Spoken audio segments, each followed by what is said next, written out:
বন্ধুরা, এই ভিডিওতে আমি শ্রীমদ্ ভগবদ গীতার দুটি শ্লোকের কথা বলেছি, যে শ্লোক দুটো অত্যন্ত গুরুত্বপূর্ণ এবং কোনো ব্যক্তি যদি সম্পূর্ণ গীতা পাঠ করতে না পারে, তবুও যদি রোজ এই দুটি শ্লোক এক মনে মুখস্থ করে পাঠ করতে পারে, তাহলে সে সম্পূর্ণ গীতা পাঠের ফল লাভ করতে পারবে।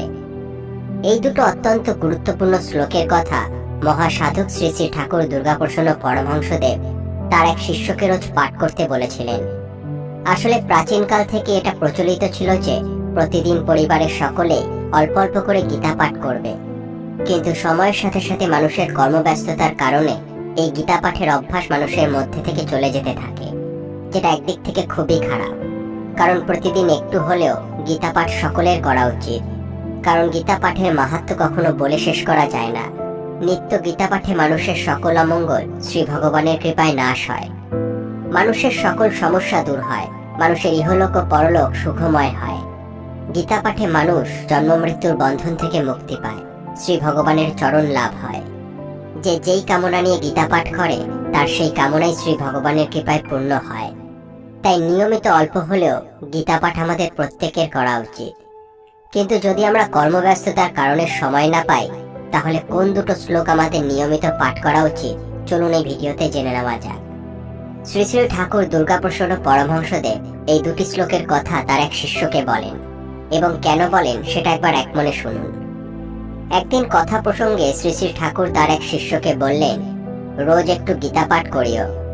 ঠাকুরের এই আদেশ পেয়ে সে শিষ্য তার মনের দুর্বলতার কথা শ্রী শ্রী ঠাকুরের চরণে নিবেদন করে বললেন, বাবা, গীতা পাঠ একটু করে করি বটে, কিন্তু প্রত্যেক দিন করা হয় না। ঠাকুর বললেন, কেন?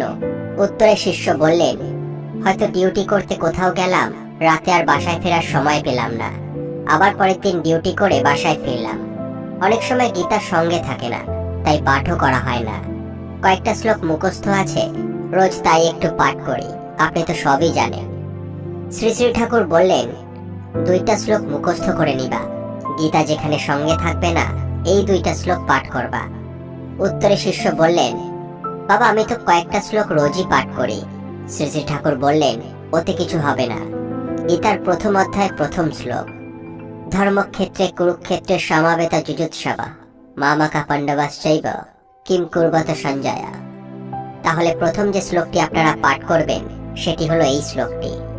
এই শ্লোকটির অর্থ হলো, হে সঞ্জয়, ধর্মভূমি কুরুক্ষেত্রে যুদ্ধের ইচ্ছায় সমবেত আমার এবং পাণ্ডুর পুত্রগণ কি করল। এই শ্লোকটি গুরুত্বপূর্ণ কারণ এই ধর্মক্ষেত্র কুরুক্ষেত্রে দেবতাগণ যজ্ঞ করেছিলেন। রাজা কুরুও এই স্থানে তপস্যা করেছিলেন। যজ্ঞাদি ধর্মমূলক কার্যাদি সম্পন্ন হওয়ায় এবং রাজা কুরুর তপস্যা ক্ষেত্র হওয়ায় এই স্থানকে ধর্মক্ষেত্র কুরুক্ষেত্র নামে অভিহিত করা হয়। এটি শুধু যুদ্ধভূমি নয়, এটি একটি তীর্থভূমিও। এই মহান তীর্থক্ষেত্রে সকলে সমবেত হয়েছে যুদ্ধের জন্য। এই যুদ্ধ হলো ধর্মযুদ্ধ, এবং স্বয়ং ভগবান নিজে উপস্থিত এই যুদ্ধক্ষেত্রে ধর্মের প্রতিষ্ঠা করতে। গীতার আধ্যাত্মিক রূপে আমাদের দেহ হলো কুরুক্ষেত্র, মন হলো ধৃতরাষ্ট্র, বিবেক হলো সঞ্জয়, জীবাত্মা হলো অর্জুন, পরমাত্মা হলো কূটস্থ চৈতন্য স্বয়ং ভগবান শ্রীকৃষ্ণ, এবং সৎসৎ প্রবৃত্তি হলো অষ্টাদশ অক্ষয়িনী। জীবের অন্তরে কুরুক্ষেত্রের যুদ্ধ প্রতিনিয়ত চলছে, অর্থাৎ ভালো খারাপের যুদ্ধ। জীবাত্মা যখন এই ভালো মন্দের যুদ্ধে হতাশ হয়ে পড়ে, নিরুদ্যম এবং কিংকর্তব্য বিমূঢ় হয়ে পড়ে, তখন পরম চৈতন্য বা পরমাত্মা স্বয়ং ভগবান শ্রীকৃষ্ণ তত্ত্বজ্ঞানামৃত দান করে জীবকে পুনর্জীবিত এবং সাধনায় সুদৃঢ় করে দেন। শ্রী শ্রী ঠাকুর দ্বিতীয় যে শ্লোকটির কথা বলেন তা হল অষ্টাদশ অধ্যায়ের শেষ শ্লোক, যত্র যোগেশ্বর কৃষ্ণ যত্র পার্থ ধনুর্ধর তত্র শ্রী বিজয় ভূতির্ধুবা নীতির মূর্তির মম। এর অর্থ হল, যেখানে যোগেশ্বর ভগবান শ্রীকৃষ্ণ ও গান্ডীব ধনুর্ধারী অর্জুন অবস্থিত, সেখানেই শ্রী বিজয় বিভূতি অচল নীতি বিদ্যমান। এই হলো আমার অভিমত। এই শ্লোকটি গুরুত্বপূর্ণ কারণ ভগবানের ভক্ত জন্ম জন্মান্তরের কুসংস্কার ও সাংসারিক মায়ামোহে বিভ্রান্ত হয়ে নিজের ধর্ম কর্ম থেকে পরিভ্রষ্ট হওয়ার উপক্রম হলে স্বয়ং ভগবান তার মধ্যে তত্ত্বজ্ঞান উপদেশ দেন এবং শক্তি ও আশীর্বাদ সঞ্চার করে তাকে কৃপা করে থাকেন। যেরকম ভাবে শ্রী ভগবান তার সখা অর্জুনের ভিতরের অজ্ঞানতাকে ধ্বংস করে জ্ঞানের আলো জ্বালিয়েছিলেন, আমরাও যদি শ্রী ভগবানের প্রকৃত ভক্ত হতে পারি, তাহলে তিনিও আমাদের ভিতরের সকল অজ্ঞানতা আমাদের থেকে দূর করবেন। তাই শ্রীকৃষ্ণ আমাদের পরম বন্ধু এবং আমি তার সখা অর্জুন, এই ভাব মনে রাখতে হবে। তিনি পাশে থাকলে সর্বত্র বিজয় আমাদের অবশ্যই হবে। কিছু অনুপ্রেরণামূলক উক্তি। সত্যি কথা বলে কারোর মন ভেঙে দিলেও কিন্তু মিথ্যার পর্দার পিছনে কারোর ভরসা ভেঙো না।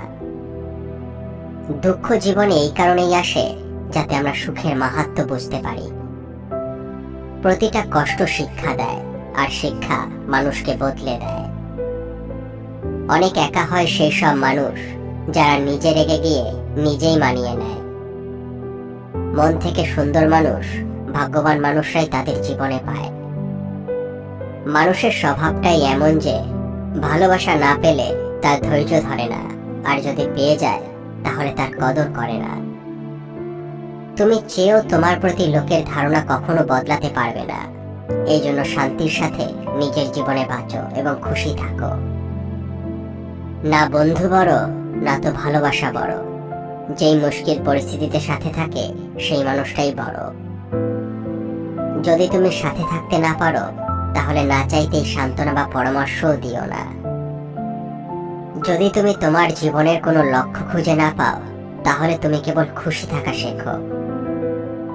যদি উঠতে না পারো তবে দৌড়াও, যদি দৌড়াতে না পারো তবে হাঁটো। হাঁটতে না পারলে হামাগুড়ি দাও। যে অবস্থাতেই থাকো এগিয়ে চলা বন্ধ করবে না। কাউকে হৃদয় থেকে আপন করার পর তার থেকে দূরে থাকা কতটা কষ্টের তা সবাই বোঝে না। যদি তুমি সত্যিই কারোর সাথে সম্পর্ক ভালোভাবে বজায় রাখতে চাও তাহলে তুমি সবসময় সেটাই বিশ্বাস করো যেটা তুমি তার সম্পর্কে জানো, সেটা নয় যেটা তুমি অপরের মুখ থেকে শোনো।